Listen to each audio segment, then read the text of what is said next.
মনের এই কষ্ট থেকে আমি বলেছি যে আমার এখন আর বাইরে থাকার কোনো সার্থকতা নেই।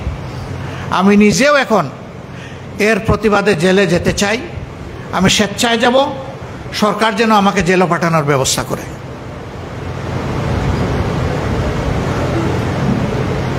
সম্মানিত বন্ধুগণ, আমার ভাইয়েরা বলেছে আপনাকে আমরা একা ছাড়ব না, আমরা আপনাকে লাখো কর্মী আপনাকে সঙ্গ দেব। আমি আমার ভাইদের কাছে কৃতজ্ঞ, কিন্তু আমি বলতে চাই লাখও লাগবে না, আমি একাই যাব ইনশাআল্লাহ। কারণ এই জমিনকে ঠিক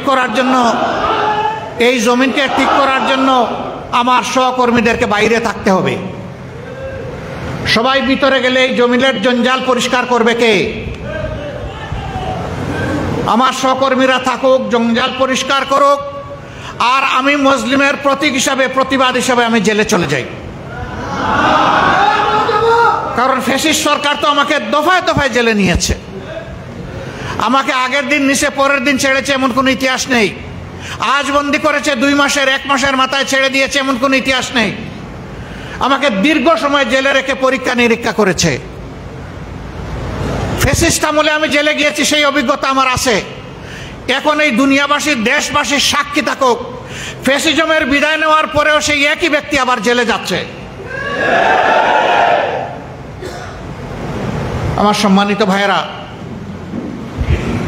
হ্যাঁ, ইতিমধ্যে বিভিন্ন মহল থেকে আমাকে অনুরোধ করা হয়েছে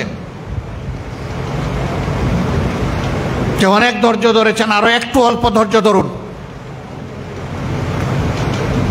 আমরা রাষ্ট্রে কোনো বিশৃঙ্খলা সৃষ্টি করতে চাই না,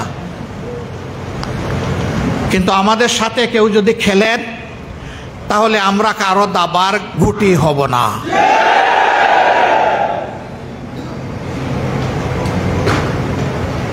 কেউ আমাদের সাথে খেলবেন এটা আমরা পছন্দ করি না। শুধু আমাদের সাথে না, এদেশের একজন নাগরিকের সাথেও যেন কেউ খেলাধুলা না করে। আমরা ফ্যাসিস্ট আমলে একটা কথা বারবার শুনতাম, খেলা হবে।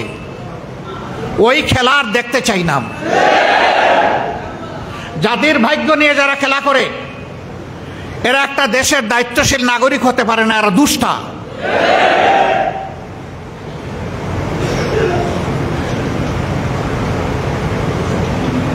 একুশ আমাদেরকে যে সবক দিয়ে গিয়েছে, শিক্ষা দিয়ে গিয়েছে, যেখানেই অন্যায় সেখানেই প্রতিরোধ।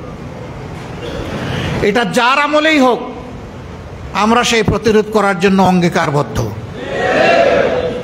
আশা করব অন্যায়ের বিরুদ্ধে যাদেরই অবস্থান তারাও এগিয়ে আসবেন।